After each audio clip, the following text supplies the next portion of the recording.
இந்தா காபி குடி. படிக்காம என்ன செல்ல நோண்டிட்டு இருக்க? படிக்கிறேன் அண்ணி.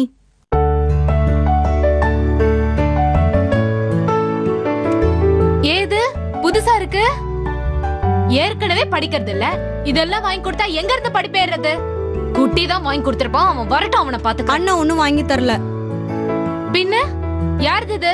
என் ஃப்ரெண்டோடது. அடுத்தவங்க பொருள்லாம் நீ ஏன் வீட்டுக்கு எடுத்துட்டு வர? இது அடுத்தவங்களோடது இல்ல, என்னோடது. இப்பதான் ஃப்ரெண்டுதுங்கற, அப்புறம் உன்னோடதுங்கற, என்ன சொல்ல வர? ஐயோ அண்ணி, என் ஃப்ரெண்ட் எனக்கு கிஃப்டா வாங்கி கொடுத்தா போதுமா? கிஃப்டா? எவ்ளோ? ஏதோ 15,000 ரூபான்னா. 15,000 ரூபாவா? ஐயோ, இவ்வளவு விலை வசந்த கிஃப்ட் வாங்கி கொடுக்கற அளவுக்கு உனக்கு எது ஃப்ரெண்டு? உங்களுக்கு தெரியாது, நீ கூட படிக்கிறவ. படிக்கிற பிள்ளைக்கு எதுக்கு செல்லுங்கற?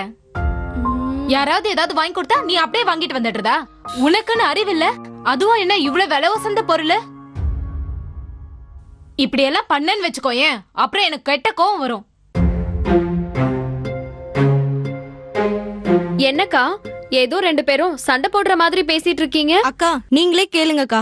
என் ஃப்ரெண்ட் ஆசையா எனக்கு மொபைல் வாங்கி கொடுத்தா, அதை ஏன் வாங்கிட்டு வந்தேன்னு என்ன திட்டிட்டு இருக்காங்க.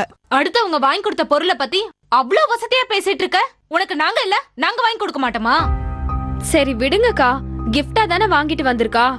இனிமே யாராவது ஏதாவது கொடுத்தா வாங்கிட்டு வரக்கூடாது, ஓகேவா? கிஃப்டா இருந்தாலும் இவ்வளவு விலை வசந்த பொருளை வாங்கலாமா?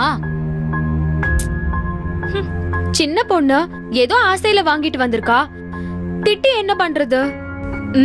இவங்க பெரிய கிளவி, இவளுக்கு வக்காலத்துக்கு வந்துட்டாங்க. ஏய், இந்த மாதிரிலாம் ஏதாவது இனிமே பண்ண, அப்புறம் எனக்கு கெட்ட கோவம் வந்துரு சொல்லிட்டேன். சரிக்கா. அக்கா, அம்மாவை தையல் பிரிக்க ஹாஸ்பிட்டலுக்கு கூட்டிட்டு போனோம், உங்ககிட்ட சொல்லிட்டு போலான்னு வந்தேன். இரு நானும் வரேன். இங்க பாரு, இத எடுத்து வச்சுட்டு ஒழுங்கா படி, இல்ல கொட்டிடுவேன். வா.